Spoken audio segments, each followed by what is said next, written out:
Hi guys, welcome back to Rani Kumar vlogs. ఎందుకండి chicken curry, mutton curry ఈ స్టైల్లో పెసరపప్పు టమాటా కర్రీ అయితే చేసేయండి. చాలా టేస్టీగా ఉంటుంది. ఇక లేట్ చేయకుండా ప్రాసెస్లోకి అయితే వెళ్ళిపోదాం. ముందుగా ఒక చిన్న గంజు తీసుకొని అందులోకి ఒక కప్పు పెసరపప్పు తీసుకోండి. ఈ పెసరపప్పును అయితే 2-3 టైమ్స్ మంచిగా క్లీన్ చేయండి.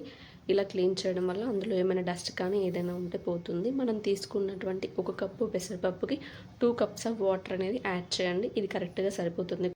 ఈ వాటర్ అనేది యాడ్ చేశాక అందులోకి కొంచెం పసుపు యాడ్ చేయండి. ఈ పసుపు అనేది కూడా యాడ్ చేసిన తర్వాత చిటికెడు జీలకర్రను కూడా యాడ్ చేయండి.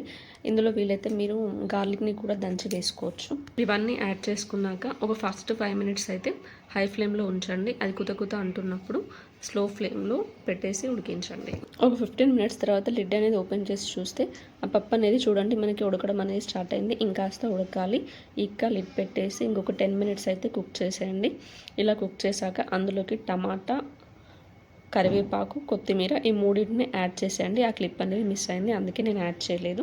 ఈ మూడింటిని యాడ్ చేశాక మంచిగా కలిపేసుకొని ఒక 15 మినిట్స్ అయితే వీటన్నింటిని, అంటే టమాటా కూడా కుక్ అవ్వాలి కదా, ఉడికించండి. ఇవి కూడా కుక్ అయ్యాక అందులోకి కొంచెం చింతపండు రసాన్ని అయితే యాడ్ చేయండి. మరీ ఎక్కువగా యాడ్ చేయొద్దు, కొంచెమే యాడ్ చేయండి. ఈ టమాటా రసం అనేది యాడ్ చేశాక ఒక 5 మినిట్స్ అయితే కుక్ చేయండి.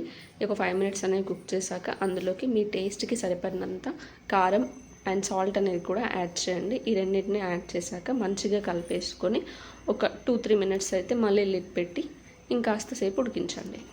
ఒక 5 మినిట్స్ తర్వాత మనం లిడ్ అనేది ఓపెన్ చేసి చూస్తే చూడండి పప్పు అనేది మంచిగా కుక్ అవ్వడం అయిపోయింది.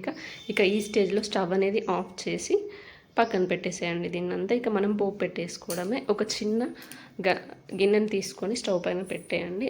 దాంట్లో మీకు కావాల్సినంత ఆయిల్ అనేది యాడ్ చేసి ఆయిల్ అనేది కాస్త హీట్ అయ్యాక అందులోకి జీలకర్ర, ఆవాలు వేయండి. ఇవి వేగుతున్నటువంటి టైంలోనే మనం చిన్న ముక్కలుగా కట్ చేసి పెట్టుకున్నటువంటి ఎండుమిర్చి ఉంటుంది కదా, దాన్ని కూడా యాడ్ చేయండి. ఈ ఎండుమిర్చి వేగుతున్నటువంటి టైంలోనే మనం క్రష్ చేసి పెట్టుకున్న గార్లిక్ ఉంటుంది కదా, దాన్ని మంచిగా దంచి ఇందులో వేసేయండి. దీని ఫ్లేవర్ అనేది ఈ పప్పులో చాలా టేస్ట్ ఉంటుంది. అండ్ మనం చిన్న ముక్కలుగా కట్ చేసి పెట్టుకున్నటువంటి ఆనియన్స్ ఉంటాయి కదా, వాటిని కూడా యాడ్ చేయండి. ఇవి మరీ ఫ్రై అవ్వాల్సిన అవసరం లేదు, జస్ట్ లైట్గా రోస్ట్ అవుతే అయిపోతుంది. ఇక అలా అయ్యాక అందులోకి కొంచెం పసుపు అనేది యాడ్ చేసి మనం ముందుగా ప్రిపేర్ చేసి పెట్టుకున్న పప్పు ఉంది కదా, దాన్ని అంతా యాడ్ చేసేయండి. ఇక మన సింపుల్గా టేస్టీగా ఉండే టమాటా పప్పు అయితే రెడీ అయిపోయింది. ఇంతేనండి, ఇంతే ఈజీగా మనకు కావాల్సిన పప్పు అయితే చేసేసుకోవచ్చు. నచ్చిందా మీకు ఈ ప్రాసెస్? మరి మీరు కూడా ఒకసారి ఈ ప్రాసెస్లో ట్రై చేయండి. ఎలా వచ్చిందో నాకు కామెంట్ చేసి చెప్పండి. ఇలాంటి మంచి కంటెంట్ కోసం నా ఛానల్ని అయితే సబ్స్క్రైబ్ చేసేయండి. See you in the next vlog.